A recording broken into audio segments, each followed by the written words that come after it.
Star news Marathi, नवे पाऊल नवी दिशा। तुम्हाला वातावरण काय वाटते आणि प्रचार कसा वाटतो? वातावरण अतिशय चांगलं आहे आणि मी माझं मत हे 4 जूनलाच देईन आणि आज मी काही बोलणार नाही। 4 जूनलाच आपण भेटू आणि तेव्हा मी माझं मत देईन। नाही, दादांचा ज्या पद्धतीने अपप्रचार करत होते त्याबद्दल आपल्याला काय वाटतं? काल आपण आपलं सोशल मीडियावर पोस्ट केलं।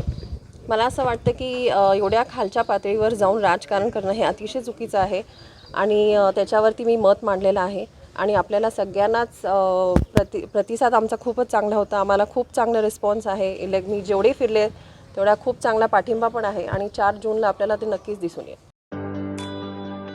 11वी 12वी science, NEET, JEE, CET, NATA अशा सर्व स्पर्धा परीक्षांसाठी नंबर 1चा पर्याय म्हणजे Shri Rajalakshmi royal academy of science विटा।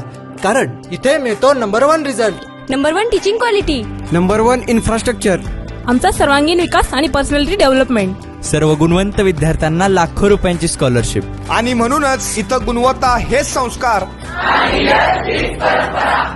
आपल्या पाल्याच्या उज्ज्वल भविष्यासाठी आजच निश्चित करा त्याचा प्रवेश Shri Rajalakshmi royal academy of science Vita येथे।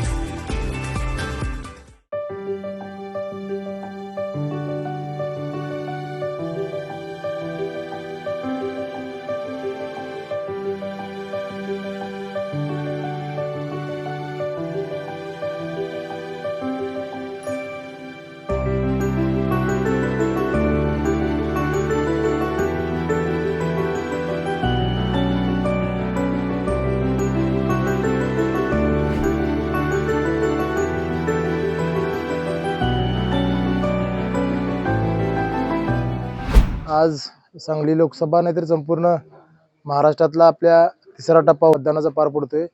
जास्तीत जास्त मतदार बंधू भगिनींनी मतदान करून मतदानाचा अधिकार आपला हक्क बजावा एवढीच मी सर्वांना विनंती करेन। महाविकास आघाडी म्हणून आमचा महाविकास आघाडीचा विजय निश्चित आहे। येणाऱ्या 4 तारखेला सगळ्यांना दिसून येईल। आज महाविकास आघाडी म्हणून सर्व जिल्ह्यातील सर्व प्रमुख नेते एकत्र आहोत आम्ही आणि हा विजय आमचा निश्चित आहे। लोकांना काय आव्हान करायला? जास्तीत जास्त महाविकास आघाडीच्या पाठीशी राहून महाराष्ट्राच्या व भारत देशाच्या विकासाला सहकार्य करावं एवढंच मतदारांना मी आवाहन करतो।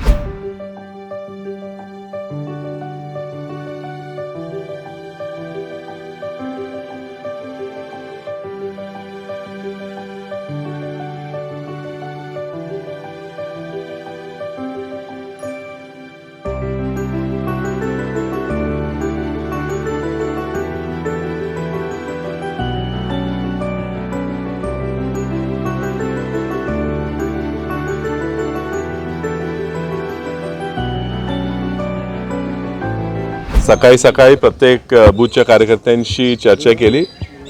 जवळजवळ 1800च्या वर बूथ या सांगली लोकसभा मतदारसंघात आहे।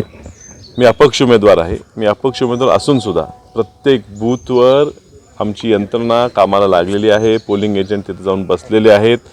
एवढा उत्साह कार्यकर्त्यांच्यात आहे हे बघून निश्चित आम्ही सुद्धा आमचं मन भरावून येते की एवढी शक्ती एका अपक्ष उमेदवाराच्या मागे लोक लावू शकतात। प्रत्येक ठिकाणी उत्साह आहे, चांगलं वातावरण आहे। हे चांगलं वातावरण असताना काही खंत मनात येते।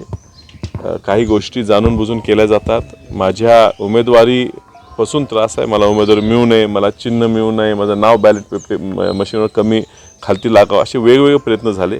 कालही वेगवेगळे प्रयत्न केले गेले। आज सकाळीही क्लिअर इन्स्ट्रक्शन असताना की उजव्या हाताची बॅलेटिंग BU युनिट जी म्हणतो, जी बॅलेटिंग युनिट आहे ती उजव्या हाताला असली पाहिजे हे क्लिअर इन्स्ट्रक्शन ट्रेनिंगमध्ये दिलं असून सुद्धा बऱ्याच ठिकाणी जाणून बुजून मशीन उलटी फिरवून डाव्या बाजूला ठेवण्याचा प्रयत्न केला गेलेला आहे।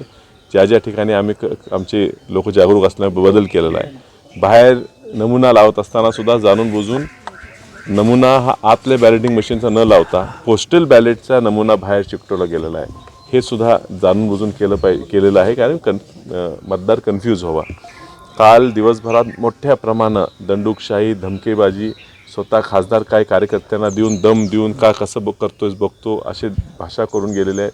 पैशाचा अमाप वापर, गैरवापर केला आहे, यंत्रणेचा गैरवापर केला आहे। सोशल मीडियाच्या माध्यमातून खोटे मीम्स व्हायरल करायचा प्रयत्न केलेला आहे। अत्यंत खालच्या पातळीवर जाऊन राजकारण करायची परिस्थिती ही ह्या विरोधकांची आल्यामुळे मला विश्वास वाटतो की माझा विजय आता मोठ्या फरकाने निश्चित आहे। विशाल पाटील, काही ठिकाणी तुमच्या विरोधातले व्हिडिओ व्हायरल केले जात आहेत, त्याला कसं उत्तर द्या? विरोधातले नाही, हे जाणून बुजून बदनामी करणारे व्हिडिओ आहेत. ह्याला काय उत्तर आपण देणार आहे? ह्याच्यातून हेच कळते की ह्यांचा केवळानं प्रयत्न आहे की काय जमानाच आता म्हटल्यावर काय ते दुसरं करून करायचं. ह्या पातळीवर राजकारण नेतील एवढ्या खालच्या दर्जाप्रमाणे. आज आम्ही एवढं वर्ष राजकारणात आहे, आमचं कुटुंब आहे, पण हा दर्जा एवढा खालवेल एक सीट जिंकण्यासाठी किंवा वसंतदादांच्या घराला संपवण्यासाठी ह्या एवढ्या वाईट पद्धतीची कूटनीती ही लोक अवलंबतील असं वाटलं नव्हतं. असो, शेवटी कौल ही जनताच देणार आहे. काय वाटतं आपल्याला?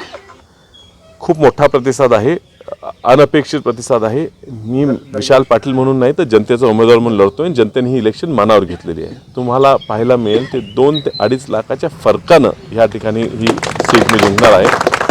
2 उमेदवारच प्रमुख उमेदवार राहणार. भाजप विरुद्ध ही काँग्रेसच्या विचाराचा विशाल पाटील हीच लढाई आहे आणि विशाल म्हणजे मी ही लढाई खूप मोठ्या फरकाने जिंकणार आहे. काँग्रेसचे ज्येष्ठ नेते हे चंद्रहार पाटील म्हणजे जे महाविकास आघाडीचे उमेदवार त्यांच्याकडे दिसत, त्याचा कुठेतरी फटका तुम्हाला बसेल का? हे बघा, निर्णय हा जनता घेते आणि जनतेला माहीत आहे की काँग्रेस पक्षाचा विचार आणि काँग्रेस पक्षाची विचारधारा ही जर कोण प्रभावीपणे मांडू शकते तर ते मी आहे. आणि त्यामुळे मला प्रत्येक मतदार, प्रत्येक ह्या महाविकास आघाडीच्या विचाराचा मतदार हा मलाच मतदान करणार आहे. त्यामुळे थोडीसुद्धा आमच्यात मतविभागणी होईल असं वाटत नाही. या उलट जे शिवसेना मागच्या भाजपवर लढत होती आत्तापर्यंत, त्यामुळे त्यांच्या मतातच विभाजन होणार आहे आणि म्हणून माझा विजय जास्त सुकर झालेला आहे.